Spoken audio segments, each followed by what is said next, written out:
Hello students. आज के इस लेक्चर वीडियो में मैं तुम लोगों के लिए लेके आया हूँ जो किसी भी ह्यूमन बेबी के जन्म से पहले उसके जीवन का लाइफलाइन क्या होता है और वो लाइफलाइन बनता कैसे है और वो लाइफलाइन कैसे उस बच्चे को माँ के गर्भ में सुरक्षित रखता है और पोषण देता है। हाँ बच्चों, तुम लोग समझ ही गए होगे। मैं बात कर रहा हूँ अम्बिलिकल कॉर्ड, अम्बिलिकल कॉर्ड का, जिसको हम गर्भनाल के नाम से भी जानते हैं।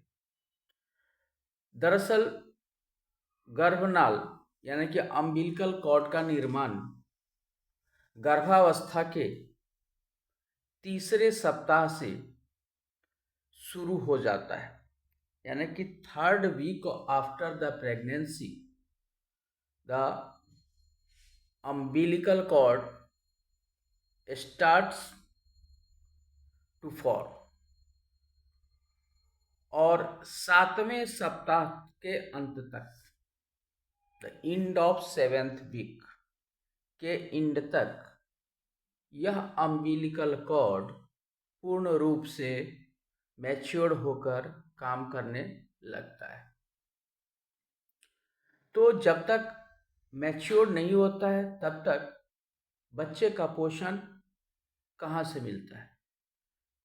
तो तब तक बच्चे का जो पोषण होता है वो मैं दूसरे वीडियो में बताऊंगा, क्योंकि एग में एक सिस्टम होता है जो जब तक अम्बिलिकल कॉर्ड ऐड नहीं होता है तब तक होने वाले बच्चे को, एम्ब्रायो को पोषण देता है। अम्बिलिकल कॉर्ड फेटस और मदर के प्लासेंटा के बीच का कनेक्शन है।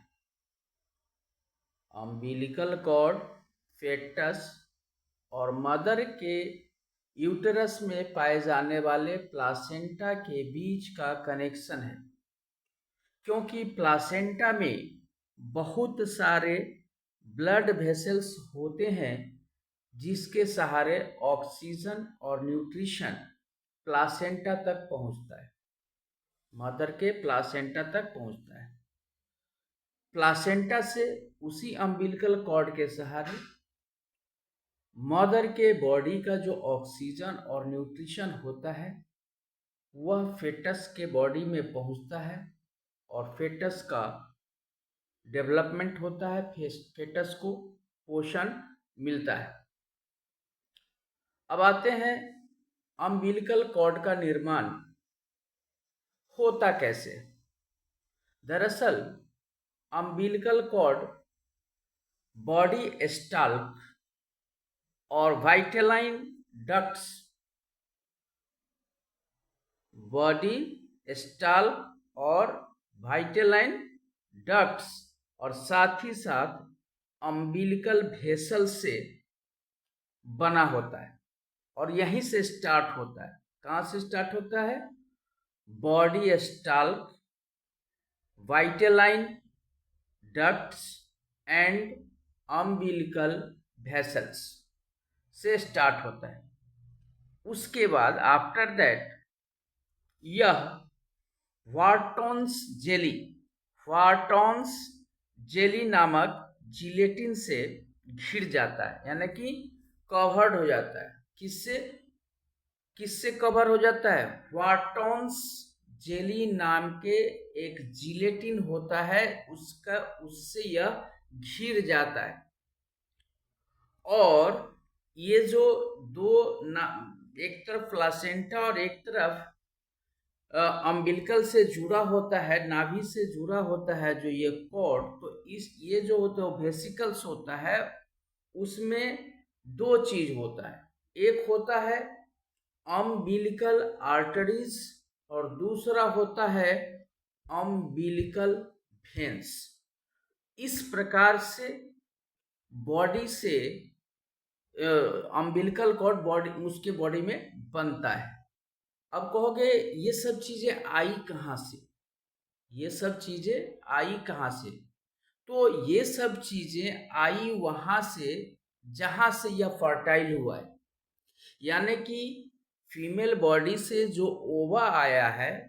तो नेक्स्ट वीडियो में जब मैं ओवा के बारे में बताऊंगा तो उसमें देखोगे कि वाइटेलाइन डक्ट, वाइटेलाइन डक्ट ओवा के ऊपरी लेयर पे होता है, वही वाइटेलाइन डक्ट मिलकर अम्बिलिकल कॉर्ड बनाता है। और यह स्टार्ट होता है तीसरे सप्ताह से और 7वें सप्ताह तक जाते जाते यह पूरी तरह से, इसका नेटवर्क पूरी तरह से तैयार हो जाता है। आफ्टर 3rd वीक, तीसरे सप्ताह के बाद एम्ब्रायोनिक स्ट्रक्चर श्रिंक होकर, एम्ब्रायोनिक स्ट्रक्चर श्रिंक होकर एक स्ट्रक्चर बनाती है जिसमें एक अम्बिलिकल आर्टरी और एक अम्बिलिकल वेन होते हैं। जैसे कि आफ्टर 3rd वीक, जैसे मान लो एम्ब्रायो का एक स्ट्रक्चर है, वो क्या हो गया, सिकुड़ना शुरू हो गया और सिकुड़ कर एक ट्यूब लाइक स्ट्रक्चर बनने लगा, सिकुड़ कर एक ट्यूब लाइक स्ट्रक्चर बनने लगा।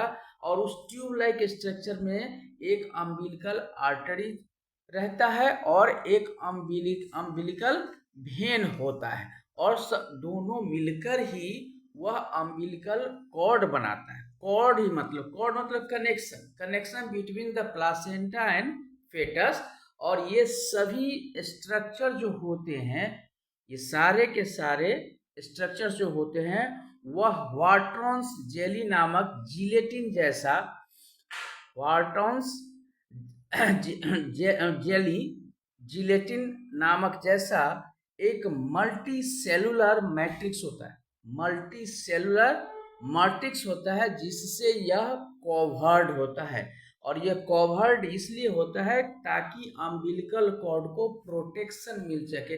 तो for the protection of umbilical cord it covered by Wharton's jelly types of gelatins which is multicellular matrix, which is multicellular matrix। समझ में आ गया? अब इसका फंक्शन क्या है? इसका फंक्शन पहले ही मैं बता चुका हूं, लेकिन फिर मैं एक बार रिपीट कर दे रहा हूं कि इसमें इसका जो फंक्शन है वो फंक्शन है connection between placenta and foetus for carry nutrition and oxygen. और प्लासेंटा से लेके आया न्यूट्रिशन और ऑक्सीजन, और फेटस के बॉडी से जो वेस्ट निकला, यानी कि कार्बन डाइऑक्साइड निकला, अदर वेस्ट मटेरियल्स निकला, वह फेटस की बॉडी से वेस्ट को ले जाना, इतना ही काम है अम्बिलिकल कॉर्ड का। समझ में आ गया?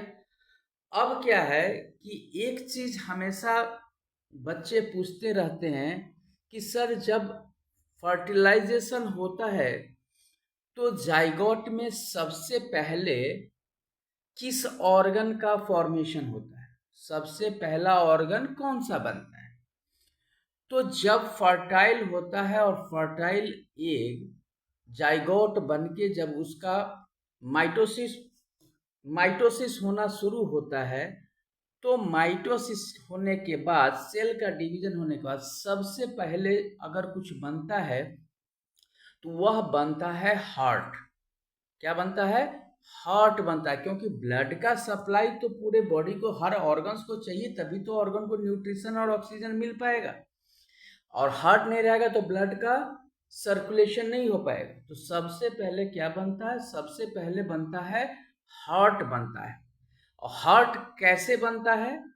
हार्ट कैसे बनता है? तो सबसे पहले एक एस आकार का, एक एस आकार का ट्यूब बनता है, और यही ट्यूब डेवलप होकर यह ट्यूब डेवलप होकर हार्ट का फॉर्मेशन करता है। तो सबसे पहले हार्ट किस रूप में रहता है? तो एस के रूप में होता है, एस, इंग्लिश लेटर का एस। साथ ही साथ हार्ट के साथ साथ ही हार्ट को धड़काने के लिए नर्व वेसल्स भी चाहिए। तो इसी के साथ साथ नर्व वेसल्स का भी फॉर्मेशन स्टार्ट में होता है। समझ में आ गया? पांचवें सप्ताह पांचवें वीक में हार्ट टिश्यू डेवलप होने लगता है। पांचवें सप्ताह में वो एस आकार का ट्यूब जो था उसका हार्ट टिश्यू क्या होगा, डेवलप होने लगेगा और यह धीरे धीरे हार्ट का रूप लेने लगता है। धीरे धीरे क्या होता है, हार्ट का रूप लेने लगता है और यह डेवलप होकर धड़कने लगता है, यानी कि वाइब्रेट करने लगता है, यानी कि बीट करने लगता है। फोर्थ वीक में, हाँ, फ्रॉम फोर्थ वीक, चौथे सप्ताह से हार्ट में कितने चेंबर होते हैं ह्यूमन में? 4 चेंबर होते हैं। तो फ्रॉम द फोर्थ वीक, चौथे सप्ताह से हार्ट का चारों चेंबर जो होता है दिखने लगता है। चौथे सप्ताह से एम्ब्रायो का हार्ट का चारों चेंबर दिखने लगता है और छठे सप्ताह से 6 वीक से अगर डॉक्टर के पास अगर माने प्रेग्नेंट लेडी जाए तो छठे सप्ताह से वेजाइनल अल्ट्रासाउंड के द्वारा डॉक्टर हार्ट बीट को सुन सकता है। डॉक्टर हार्ट बीट को सुन सकता है। तो आज के वीडियो में मैंने तुम लोगों को ह्यूमन के एम्ब्रायो के लाइफलाइन के बारे में बताया और साथ ही साथ हार्ट के फॉर्मेशन के बारे में बताया। क्योंकि रिप्रोडक्शन का जो वीडियो है वह एक साथ काफी लंबा हो जा रहा है, इसीलिए हमने रिप्रोडक्शन के ह्यूमन रिप्रोडक्टिव सिस्टम वाले वीडियो को तोड़ कर छोटा छोटा करके तुम लोगों के लिए मैं अलग अलग वीडियो में बना कर दे रहा हूं, ताकि तुम लोगों को ज़्यादा टाइम किल ना हो, पढ़ने में भी आसानी हो और तुम लोग इजीली इस चीज़ को समझकर नोट्स भी तैयार कर सको।